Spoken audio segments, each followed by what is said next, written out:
Welcome back. मैं आप सभी का अपने फोर्थ लेक्चर में वेल स्वागत करता हूँ and it's my pleasure to have you all in my fourth lecture and this sociology series. In the last lecture, we have discussed about relationship of theory, methodology, or paradigm. In this current lecture, the next part, it will discuss the interconnection between theory, research, and method concept. We will bring it a fourth section at a time so we can have a broader understanding because these are very interrelated and have a very minor differences at a time. So first we will discuss what is concept. In the second lecture also we talked about the concept itself. But that time we were talking on a very small scale. Now we will some elaboration we will see. Concept always deal about to define the terms which you going to use in your work and how you will look into that and how you see them, what are the meaning you get it and what are the symbols you want to attach with them and how they are leading to conflict in a conflict perspective, in a functional, what are the function they are doing. If any single perspective you are doing study, तो आपके concept का meaning उस perspective के according बनाया जाएगा. एक simple example we will take regarding religion itself. When we talk in a functional perspective, religion is a means which provide the faith to the human being and hope that you will get achieve something better if you are doing a good job. In conflict perspective, religion is a tool of the bourgeois to exploit the proletariat section. In a symbolic perspective, religion is a symbol which denote the way of life. And every religion has some color. Hinduism has saffron, Islamic culture have a green color. So you will denote with that. So concept is always dealing the defining the meaning and terms which you are going to use. And in concept, it is necessary and is compulsory that you define terms in a sequence, in a proper sequence. Concept में हर शब्द को समझाना का basic meaning है कि आप उन्हें sequence के अनुसार समझाएं, क्रमबद्ध तरीके से उन्हें बताएं. अगर ऐसा नहीं है कि ए के बाद में आप सीधा जी पे चले गए फिर आप बी पे आएंगे. अगर ABCD में आप पढ़ रहे हैं तो A for Apple, B for बो ही होगा. दैट इज कंसेप्ट का बेसिक नेचर है. It's a tendency that you should deal in a sequence manner so that will give a proper meaning and understanding whoever going to read your work and checking your copies or you want to explain to them. तो concept में एक sequence है. Second part हमारा research. Research is systematic analysis of the things and phenomena and how they are interrelated to that. We will use a definition of research by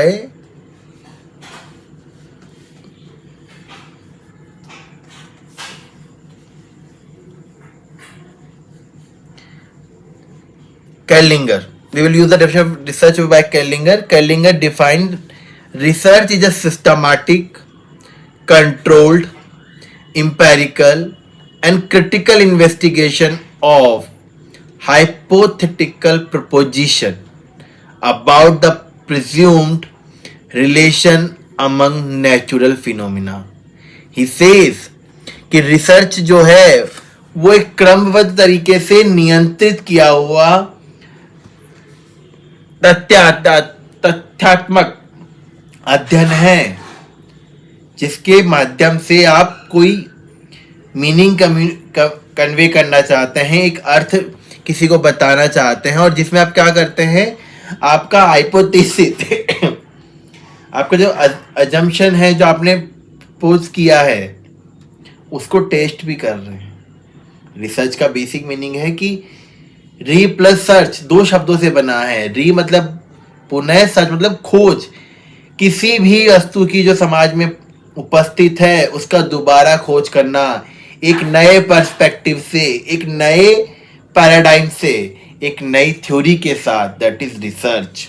जैसा हमने पहले भी paradigm में डिस्कस किया इन यस्टरडे इटसेल्फ कि हर paradigm अपना एक नया मीनिंग लेकर आता है। तो रिसर्च में वही होता है कि जो चीजें एग्जिस्टिंग है उनको आप नए पर्सपेक्टिव के साथ में एक्सप्लेन करते हैं टू योर ऑडियंस, आपके ऑब्जर्वर्स को, आपके फंडर्स को। और उन्हें कहते हैं कि इस तरीके से भी समस्या को देखा जा सकता है। तो हो सकता है इस प्रकार से हम उसका एक अच्छा समाधान ढूंढ पाए। And why we use multiple perspective for a single topic, so we will be able to find the most suitable solution and which is reasonable to us in a financial term, time duration, in action planning, so we can manage the thing. Research involved some of the base around 8 steps. First step, identify the problem. There are plenties of problem exist in the society, but you can't study each and every single problem ना। समाज में बहुत सारी समस्याएं हैं। It is not, या आपके लिए संभव ही नहीं है कि आप हर समस्या का अध्ययन कर पाए और हर समस्या आपके लिए जरूरी है। जैसे कि for example we will take, घर में पानी नहीं आया मॉर्निंग में, किसी की शादी नहीं हो रही है, somebody is not able to get proper sanitization, somebody is not have access to basic facilities, someone does not want to go to school, किसी को रेलवे स्टेशन पे बहुत एंजाइटी फील होती है, public phobia, somebody want to fly with the always कि उसकी trip करनी है तो उसको बस फ्लाइट से ही जाना है, किसी को पैर में क्रैक आ गया, somebody fallen down, रोड पे खड्डे आ गए अचानक से, किसी के घर के बाहर पेड़ का गिर जाना, falling the tree outside your home. There are multiple problems. These are the problem by people are facing. क्या इन पे स्टडी हो सकती है? Not possible. Because in social sciences, not even social sciences, even sciences also, research is always done on those problems which affect a large section of the society. ऐसा नहीं है किसी एक पर्टिकुलर पर्सन की समस्या को लेकर आप अपना पढ़ाई पूरा का पूरा फोकस कर दें। समस्या वो होती हैं जो बहुत लार्ज स्केल पे लोगों को डिफेक्ट करती हैं। तो first is identify the problem. If and large number of the people and majority of the people in the out of a particular section don't have access to basic sanitation, water, food, then it can be a research. अगर एक बहुत समाज का एक बहुत बड़ा तबका खाना, पानी, शुद्ध हवा को नहीं ले पा रहा है तो वो आपके रिसर्च का विषय बनेगा। दूसरा, to done literature review, second step literature review और शोध अध्ययन। Before that, it is not possible that you will be the first person, whatever problem is identified by you, you will the first person who is going to do study. It is not that much possible. So somebody has something has read about it and done some work about it, or related to one aspect or other aspect from it. तो आप उसमें क्या करते हैं कि उस समस्याओं के रिलेटेड जितना भी काम हुआ है पहले उस सबको पढ़ते हैं। You go and read multiple work which have done related to that particular problem which you identified. And why we used to do that? So your work is does not get wastage, because you done a particular work in a particular perspective and a particular scale. somebody has already done it, you will come with the same answer to what you have given in new things, because due to your negligence or some avoidance you have do the same thing, आपका तो time चला गया. It will do one thing only, कि it will validate that first research itself. ये किसने पहले काम किया था आपसे पहले, उसके काम को और स्ट्रांगनेस मिलेगी आपके इस काम से, लेकिन आपका कोई नया कंट्रीब्यूशन तो होगा नहीं. तो आप ये पहले देख लेते हैं कि ऐसा भी संभव है, और somebody has done the work from some perspective which you are thinking they may not be able to do that. So you can add something in your knowledge, existing knowledge system. तो आप literature review करते हैं. First, identification of the problem. Second, literature review. Third step होती है to create a research objective. आप जो पढ़ाई कर रहे हैं, रिसर्च करने वाले हैं, उसके कुछ ऑब्जेक्ट आपने डिसाइड किए होंगे. वो क्या ऑब्जेक्ट्स हैं? Why you want to do that particular study? तो object must be defined in a properly. And for a good research, max to max objective should be number of the objective 2 to 3. If आप बहुत ज्यादा अपने आप को intellect समझते हैं, take 4 objective, not more than that. I will not suggest personally, because it will आपकी पढ़ाई को एक समुद्र की तरह फैला देगा, जिसका ना तो आप खुद संभाल पाएंगे ना कोई और मैनेज कर पाएगा. Because research is always time bound. there is always time limit. आप ऐसा नहीं कि एक टॉपिक पे हजारों साल काम करने वाले हैं, क्योंकि आपको कंप्लीट भी करना है उसको. तो यू कैन गिव समथिंग, और अगर आपको कंटिन्यूशन इज लॉन्ग प्रोजेक्ट है तो एक अलग स्टोरी है. रिसर्च ऑब्जेक्टिव के बाद में आते हैं research question. After objective there is a next step, research question. तो बेसिकली क्या करते हैं लोग, जो ऑब्जेक्टिव होते हैं उन्हें ही क्वेश्चन फॉर्म में कन्वर्ट कर लिया करते हैं. जैसे कि to find out the meaning of research. तो ये आपका ऑब्जेक्टिव था, रिसर्च क्वेश्चन बना दिया, what is the meaning of the research. ये बेसिक एग्जांपल है, और ये maximum people do in a same scenario. So आपकी स्टडी एक प्रॉपर सीक्वेंस में बने, क्योंकि आपको पता है आपके जो ऑब्जेक्टिव है वही आपके क्वेश्चन है, तो आपको बहुत ईजी हेल्प होता है. कुछ लोग क्वेश्चन जगह हाइपोथेसिस रखते हैं. Some of the people use hypothesis at the place of the research question. Hypothesis is a tentative assumption which can be tested and verified with the data. And hypothesis always two type, null and active. Null hypothesis when there is a no relation between two variables, that is known as a null hypothesis. Active जहां पे दोनों के बीच में कोई relation है. Variable is a object, phenomena, event, cases which are putting और showing some of the effect from one to another. जिनके बारे में आप पढ़ना चाहते हैं, जो आपके कंसेप्ट थे वही आपके, जिनको आपने डिफाइन किया था उनसे रिलेटेड ही आपके वेरिएबल होंगे, क्योंकि कंसेप्ट में आपने डिफाइन किया था. अब रिसर्च में आप उन्हीं कंसेप्ट को एज ए वेरिएबल यूज कर लेंगे कि मैं देखना चाहता हूं कि उम्र का शिक्षा से क्या संबंध है, धर्म का एक इंसान के लिंग से क्या संबंध है, how religion and sex are inter related, how religion and gender are impacting each other. And variable always two type, independent and dependent. Independent variable which does not get affected by the other variables. Dependent which always remain depend on the independent variable. Or independent or dependent which variable is going to be independent or dependent, it will decided by the researcher itself, by you. How you are, when you are planning your research, that time you make sure कि आपको किसका impact देखना है.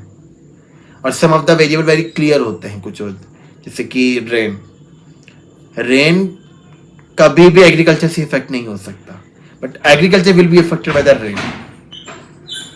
There are some of the examples like this.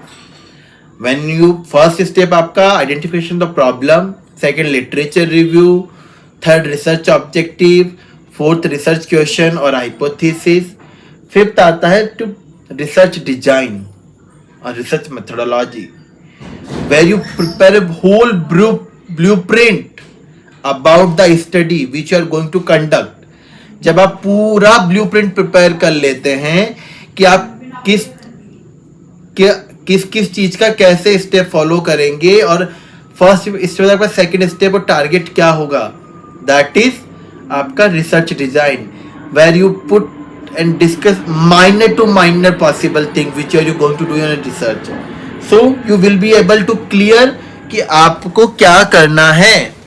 और जितना अच्छा आपका research design आपने प्रिपेयर किया है, रिसर्च मेथोडोलॉजी आपने डिस्कस करी है, दैट विल मेक श्योर कि आपका स्टडी उतना ही लार्ज इम्पैक्टफुल होगा and you will be able to provide the things properly. दिक्कत नहीं आने वाली. एक रिसर्च में whoever done a good time consume on the part of the research design and research methodology, that person always get done with the 50% task properly, कि वहीं से आपका क्लियर हो चुका होता है. रिसर्च डिजाइन के बाद आता है आपका, आपने यहाँ सैम्पलिंग भी डिसाइड कर ली है, टूल डिसाइड कर लिए हैं, टेक्निक डिसाइड करी हैं आपने अपने सोर्सेज भी फिक्स किए हैं कि प्राइमरी सोर्स है, सेकेंडरी सोर्स है, each and every single step you discuss है. रिसर्च डिजाइन के बाद आता है आपका डेटा कलेक्शन. रिसर्च डिजाइन में जब आपने कोई सैम्पलिंग पैटर्न चूज किया होगा, कोई टूल चूज किया होगा, but what technique you have selected, with the help of that you will collect the data. Next part आता है आपका डेटा कलेक्शन में डेटा कोडिंग एंड एनालिसिस. क्योंकि डेटा जब आप whenever you collect the data is always coming in a raw form. You can't get it. That does not convey any meaning. So you codify it. You edit the data. So it should get able to communicate some meaning to you and your audience and some other person who is going to use it. Coding के बाद में आता है आपका analysis. आपने कर लिया, then you write a report. फिर आपने जो आपके ऑब्जेक्टिव लिए थे, आपके रिसर्च क्वेश्चन थे, उसके बेसिस पे आप जो डेटा कलेक्ट हुआ है उनके आंसर करते हैं. These are the step which are the research. अब first we have discuss the concept, now research, third is theory as we discussed in the last class itself. Theory is always meaning a narrative about the things which provide true meaning of the world which you see or can observe.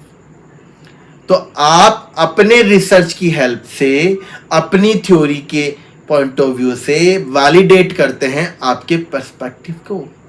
जितना अच्छा आपका research होगा, जितना अच्छा आपके concept clear होंगे, you will be able to make your theoretical argument more stronger. If you are using the theory of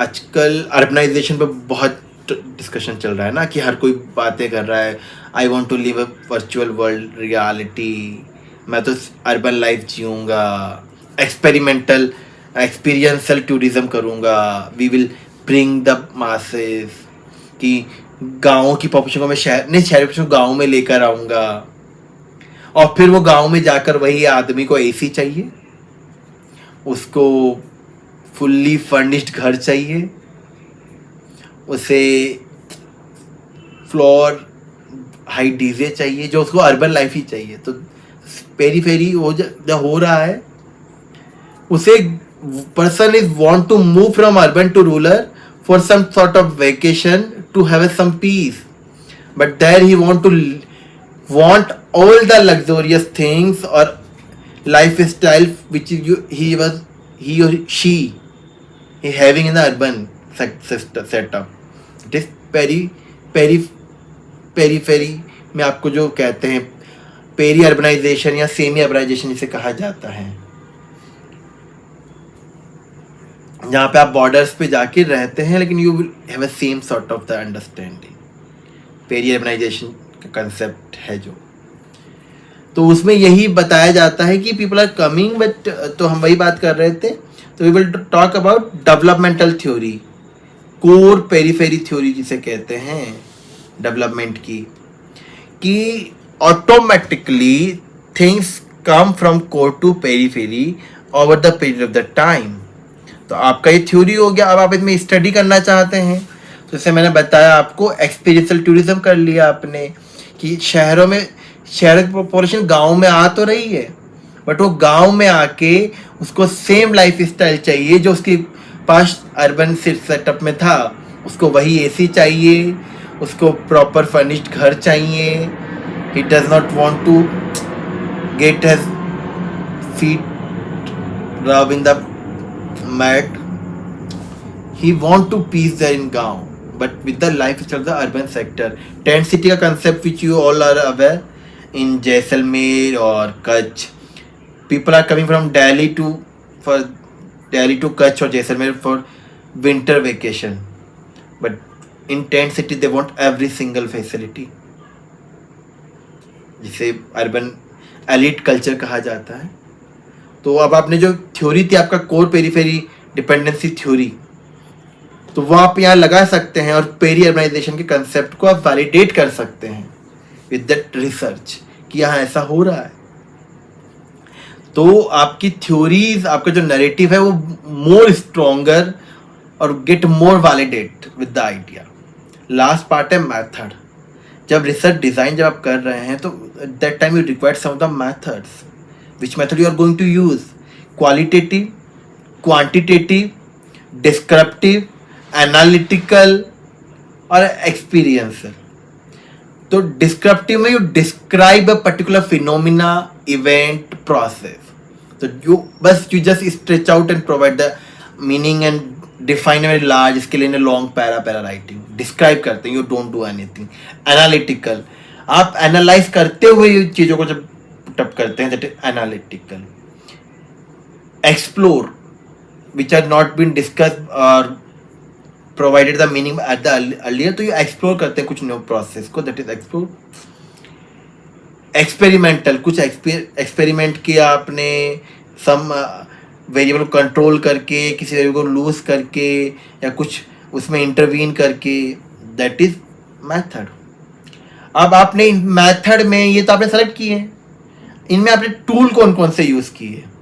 tool और techniques हैं, जैसे कि ऑब्जर्वेशन टेक्निक यूज़ करी आपने, survey, questionnaire, interview schedule, participant observation, case study, reading life sketches, these are the techniques which people use, और some other techniques are multiple techniques are there।